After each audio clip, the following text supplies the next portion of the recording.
Kalau gue tanya sama kalian, apa film paling plot twist yang pernah kalian tonton? Coba tulis di kolom komentar deh. Gue yakin kebanyakan dari kalian, apalagi yang para pecinta film ya, bakal taruh film The Sixth Sense di peringkat 1 film paling plot twist sepanjang masa. Dan kalau kalian cek sutradara siapa? Ya M. Night Shyamalan. Siapa yang nggak tahu dia? Rajanya plot twist. Kalau kalian cek semua filmnya, hampir semuanya tuh kebanyakan diakhiri dengan plot twist yang sangat-sangat membagongkan. Sebut aja The Village, The Visit, Glass Trilogy, ya, Unbreakable, Split Glass, apalagi Unbreakable sih itu bener-bener di saat gue lagi suka-sukanya sama MCU, gue nonton Unbreakable, anjir bisa juga ternyata superhero dibuat serealistik ini. Apalagi endingnya super duper membagongkan, gue kaget setengah mampus pas lihat di endingnya. Bahkan film kayak Stuart Little aja mungkin banyak yang tanya sama gue, loh bang, emang Stuart Little ada plot twist bang? Eits, tunggu dulu, coba kalian cek siapa penulis naskah dari Stuart Little. Salah satunya adalah M. Night Shyamalan. Disitulah plot twistnya.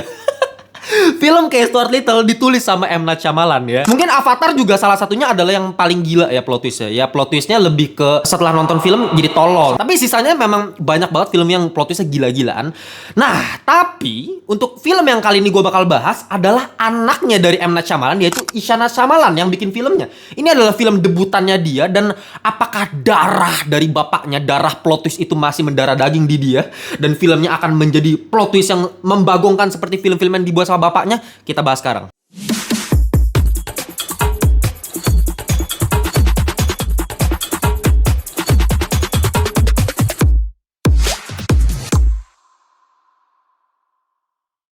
Welcome back to Ngelantur Indonesia. Skui nonton, skip, blow on. Jangan lupa kalian semua, kita kembali lagi di segmen review. Dan selalu gue ingatkan, review dari Ngelantur selalu non-spoiler. Jadi kalau kalian pengen nonton film apapun dari lokal atau internasional, mending mampir dulu ke channel Ngelantur supaya dapat first impression dari gue. Jangan lupa juga join grup Telegram Ngelantur Corps. Kalian bisa join sama 2.300-an Ngelantur Corps yang lain. Kita bisa ngobrol-ngobrol bareng seputar perfilman dan TV series. Oke, langsung aja kita masuk ke film berjudul The Watchers. Oh my God. It's my husband. This is a trick.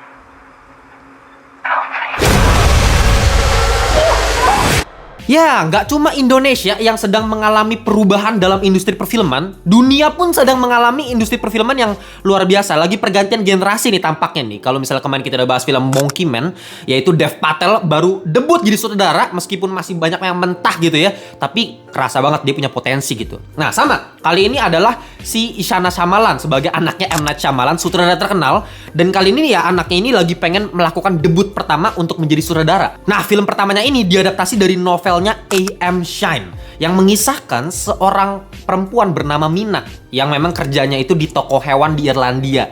Nah, tapi suatu ketika dia disuruh bosnya buat mindahin burung buat dipindahin ke kebun binatang. Nah, diceritakan dalam perjalanannya dia untuk memindahkan burung tersebut, pas lagi naik mobil, mobilnya mogok di tengah jalan, dan mogoknya itu di tengah-tengah hutan, out of nowhere, dan hutannya hutan mistis. Dia nggak bisa keluar dari hutannya, karena ketika dia mau keluar, malah balik lagi ke tempat yang sama.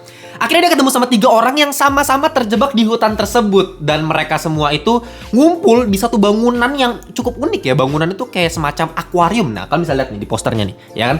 Kayak ada akuarium gitu. Di kaca, mereka cuman bisa ngelihat cermin, jadi kayak cermin 2 sisi lah. Mereka ngelihat mereka sendiri, pantulan mereka sendiri. Tapi dari luar bisa ngelihat orang yang ada di dalam. Dan siapa yang ngelihat mereka? Nah, inilah makhluk yang bernama The Watchers ini. Orang yang memantau mereka ketika malam hari. Jadi mereka kalau malam, mereka nggak boleh keluar dari bangunan tersebut. Mereka cuma boleh di dalam, kalau siang baru mereka boleh keluar. Karena The Watchers ini nggak bisa kena sinar matahari. Nah, The Watchers ini sebenarnya makhluk apa? Bentuknya seperti apa? Tujuannya apa? Nanti kalian tonton sendiri di filmnya. Cuman yang bakal gue bahas, pertama-tama gue pengen kasih dulu first impression gue ya ketika nonton film ini. Ya, gue pengen nonton film ini sebenarnya karena posternya. Posternya cukup menarik karena memang mengingatkan gue kepada poster yang salah satu favorit gue.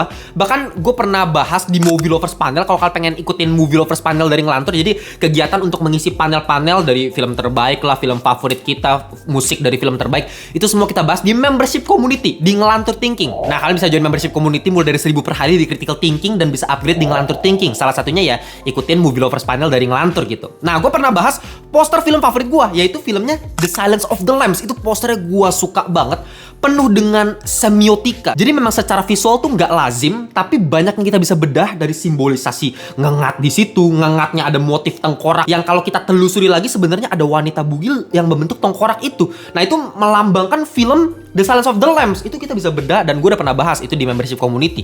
Nah, ini film posternya mirip banget, dan gue yakin terinspirasi dari The Silence of the Lambs. Yakin banget gue, karena mirip. Makanya itu yang buat gue penasaran pengen nonton film ini, selain ini adalah debut pertama dari anaknya si M. Night Shyamalan.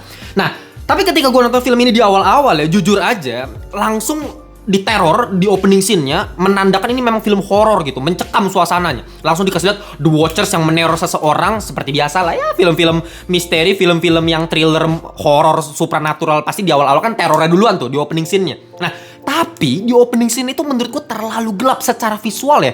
Gue tuh kayak berusaha untuk melotot ya, bukan karena mata gue sipit ya bosnya. Enggak, karena emang gue bener gak bisa lihat, terlalu gelap visualnya. Bahkan kalau misalnya di opening scene film ini tiba-tiba orangnya lagi ngewek sama siapa di dalam hutan, gue juga kagak peduli karena gue gak bisa lihat gitu.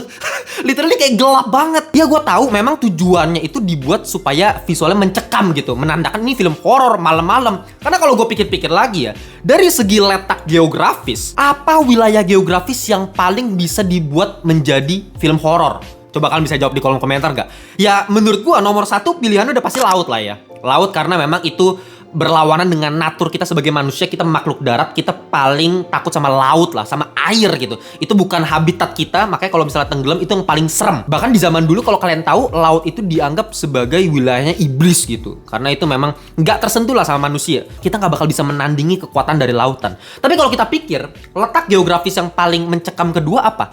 Kalau misalnya kalian jawab gurun lah, kutub lah, menurut gua enggak sih. Lebih tepatnya adalah hutan di malam hari. Kenapa? Karena gelap, dan gelap itu memang menandakan ketakutan terbesar manusia. Ya coba kalian pikir-pikir deh, ketika malam hari ya, di hutan lu nggak bisa ngelihat apa-apa, ada hewan buas pun lu nggak bakal tahu, dan ya terlalu luas kan hutan itu, kayak kita nggak tahu jalan keluarnya di mana, udah kayak di labirin gitu, penuh dengan pohon-pohon doang. Nah itu dimanfaatkan di film ini, bahkan dari awal-awal kita kasih lihat ternyata The Watchers ini memang lokasinya di hutan. Ya terornya sih gila-gilaan ya.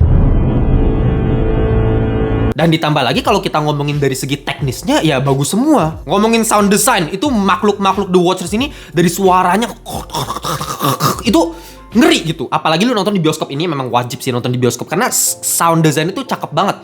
Dari visual pun kalau misalnya lagi di siang hari, lagi terang, ya cakep-cakep aja gitu. Color gradingnya enak di mata, tetap estetik. Dan penggunaan angle-nya juga cukup bervariasi. Kamera movementnya juga, gue kembali merasakan suasana seperti film The Exorcist zaman dulu, atau film The Silence of the Lambs. Kayaknya juga banyak ngambil referensi dari horor-horor jadul ya. Karena banyak banget gue lihat penggunaan zoom in yang secara pelan-pelan gitu ya, atau zoom out yang pelan-pelan. Itu kan sering banget kita temuin di Exorcist atau misalnya The Silence of the Lambs gitu. Dan suasana mencekam, suasana horornya pun gak dilakukan secara jumpscare murahan, lebih ke pendekatannya elegan gitu. Gue yakin banget ya, si M. Night Shyamalan ini memang udah ngajarin anaknya sedemikian rupa, udah digembleng supaya ya dia bisa membuat film yang gak murahan, yang tetap elegan. Bahkan dari segi penyusunan naskahnya pun menurut gue cukup rapi ya, sampai ke plot twistnya. Ya kalian tahu sendiri lah ya, bapaknya raja plot twist, ya anaknya udah pasti diajarin buat kita bikin plot twist bareng-bareng lah.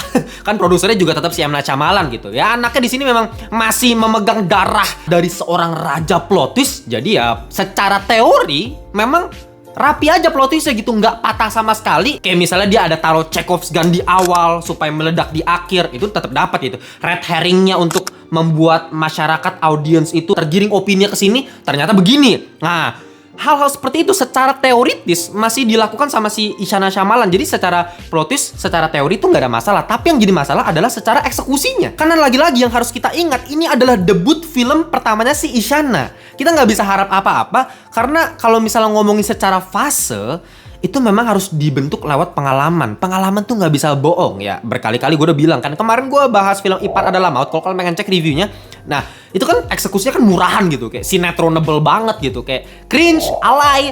Tapi lagi-lagi secara fase, Mas Hanung Bramantyo itu sudah berpengalaman untuk membuat film perselingkuhan, film drama macam seperti itu, sehingga ya sangat terlihat dia bisa memainin emosi penonton meskipun lagi-lagi eksekusinya tuh alay, cringe gitu.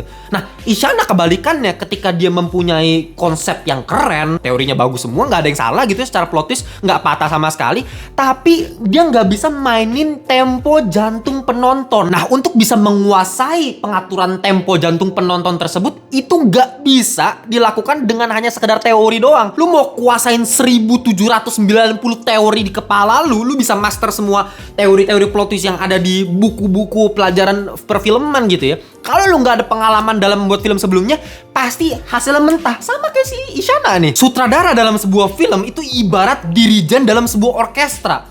Dia yang mengatur temponya, dia yang mengatur dinamika dalam musiknya.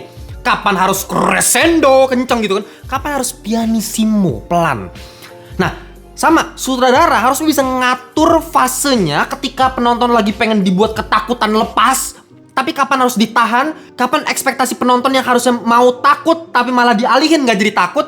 Tapi ketika dia lagi nggak siap nih, tiba-tiba dibikin takut, malah dibikin kaget, malah dibikin jumpscare. Nah, itu semua kan adalah tugas dari sutradara. Pengaturan temponya dari segi penggunaan scoring, musik, kapan harus diam, kapan harus dimasukin, dari penggunaan angle kamera, kapan harus di zoom in, kapan harus dibikin crash zoom, kapan harus di whip pan. Semua itu yang membuat filmnya jadi kerasa dinamis gitu. Kita nggak tahu, kapan harus dibikin ketakutan, kapan kita sebagai penonton tiba-tiba dibikin sedih, kapan kita bisa tiba-tiba malah jadi interest sama setan. Loh, kok malah gue bisa jadi simpati nih sama monsternya. Gue kan udah pernah bilang ya, salah satu indikator di mana kita bisa ngomong film ini luar biasa, yaitu adalah film tersebut bisa mengacak-ngacak hati penontonnya. Dalam artian emosi penonton tersebut. Ya, kita bisa merasakan berbagai macam emosi jadi satu, terus kita kayak diulek-ulek hatinya. Nah, itu berarti filmnya luar biasa tuh. Jadi ketika memang ini film komedi, ya kita harus benar-benar bisa dibuat ngakak banget. Itu berarti komedi bagus, ya kan? Kalau misalnya kita lagi nonton film horor, ya berarti kita bisa dibuat setakut itu nonton filmnya. Atau misalnya kita lagi nonton film action, ya kita bisa dibuat se-excited itu, kita bisa dibuat berdebar-debar jantungnya ketika menonton film action tersebut. Ketika kita nonton film drama, ya kita bisa dibuat nangis, se-emosional itu nonton filmnya. Nah, sedangkan si Isyana di film ini ya, ada beberapa momen yang bisa dibuat jantung berdebar-debar, terutama di bagian akhir-akhir film lah. Ya mungkin di awal lebih ke slow burn, pelan-pelan deh filmnya ya. Tapi mulai di pertengahan mulai dapat misterinya, The Watchers ini bentuknya seperti apa, bahkan bisa mempelajari manusia. Tapi ketika gue merasakan ketakutan itu gak lepas gitu, gak bener-bener takutnya takut plong, kayak masih ketahan aja. Bahkan yang gue suka dari film ini kan ada monster The Watchers ini, yang dimana uniknya dari film ini adalah monster tersebut bisa merasakan emosi juga. Ini jarang-jarang nih di film-film lain horor seperti itu. Ketika monster itu bisa merasakan emosi, harusnya penonton bisa merasakan emosi dari monster tersebut gitu ya. Tapi emosinya pun ketahan gitu, nggak sampai lepas. Wah, gue bisa simpati banget nih sama monster, gue bisa simpati banget sama orangnya. Gue nggak bisa merasakan itu sepenuh hati. Ya mungkin salah satu hal yang membuat film ini jadi terkesan setengah-setengah gitu dalam membuat ketakutan, dalam membuat penonton yang ikut merasakan emosinya adalah actingnya juga nih. Karena kita lihat Dakota Fanning sebagai karakter utama dari film ini, actingnya flat banget, men. Jelek banget. Mungkin memang karakternya flat. Karena ada flashback yang menceritakan kenapa karakter si Dakota Fanning yang bernama Mina di film ini kenapa bisa gitu. Karena ada latar belakangnya, ada beberapa scene yang menunjukkan flashback gitu ya. Oke, kalau misalnya emang karakternya seperti itu karena masa lalunya seperti itu. Tapi tetap aja penonton bisa ngeliat kan, dari segi karakterisasinya penonton harus bisa dibikin simpati. Oh, ternyata dia kayak gini gara-gara masa lalunya. Nah, itu nggak bisa ke-deliver karena actingnya si Dakota Fanning. Apakah salah actingnya si Dakota Fanning? Menurut gua nggak. Salah di mana? Ya lagi-lagi di Isyana Shyamalan sebagai sutradaranya. Dia nggak bisa ngedirect actingnya si Dakota Fanning supaya bisa keluar sampai dirasakan ke audiens yang lagi nonton. Karena kalau kita lihat film-filmnya Dakota Fanning sebelumnya, dia nggak jelek kok sebenarnya actingnya gitu ya. Nah, di film ini memang kerasa nggak ada something yang special sama karakter ini. Menurut gue ya lagi-lagi karena pengalamannya si Isyana yang harusnya sebagai sutradara bisa mendevelop karakternya sehingga penonton tuh bisa interest sama karakternya, pengen ngikutin kelanjutannya dia bakal kayak gimana sih. Karena yang gue rasakan ya, gue nonton film ini kayak bodo amat gitu ya. Udah mau karakternya mau mati di tengah jalan pun gue nggak peduli. Padahal dari segi konsep ya ini film keren gitu. Misterinya dibangun dari awal, gue bikin penasaran. Kok bisa ada akuarium di sini? Ini The Watchers tuh bentuknya seperti apa? Cermin dua sisi ini bangunan siapa yang ngebangun? Oh, ternyata ada misteri lagi di balik itu. Bahkan ya, ketika mereka tuh berhasil keluar dari hutan, itu bukan akhir dari cerita film ini. Ternyata masih ada plot twist lagi di akhir yang membuat, oh ternyata filmnya kayak gini.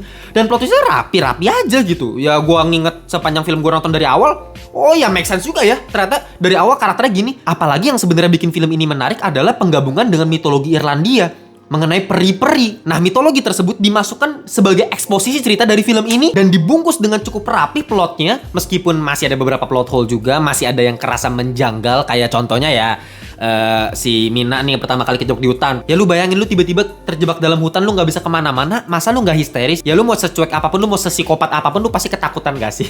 Kejebak dalam hutan gitu. Dan itu gua nggak bisa rasain tuh ketakutan dari karakter utama kita sama sekali. Beberapa momen banyak lah ya yang secara realistis harusnya bisa dibuat kayak gini, tapi malah jadinya terkesan masih scripted banget. Tapi secara overall ya masih cukup rapi lah. Plot twistnya masih enak dilihat, bahkan masih bisa bikin gua kaget. Tapi semua itu serba setengah-setengah, plot twistnya setengah-setengah, karakternya setengah-setengah, horor juga setengah-setengah. Ya, gue ngerasa nonton film nggak plong aja gitu. Ya ini film bener-bener sekadar lewat yang menurut gue juga lu nggak wajib-wajib banget sih sebenarnya nonton film ini gitu, karena memang bener-bener masih agak mentah ya. Ya gitu aja sih dari gue untuk review film The Watchers kali ini. Mungkin final score yang bisa gue kasih adalah 5,8 alias sampah. Masih gue masukin di kategori sampah karena belum mencapai 6 ke atas, karena bener-bener gak ada emosi secara spesifik, mau dari ketakutan, sedih, atau apapun itu secara plong gitu. Gue kayak setengah-setengah aja, kayak ya kerasa banget lah ini masih debutan. Tapi ya gue kerasa sih si Isyana ini masih punya potensi ya dari segi estetik. Teknis tuh gue gak ada masalah sama sekali jujur. Ya kalau kalian lagi pengen nonton film yang misteri, yang thriller, yang cukup membagongkan di plot twist akhirnya, ya coba aja nonton film yang satu ini. Sisanya kita debat di kolom komentar. Kita jumpa di video berikut ya. Bye bye semuanya.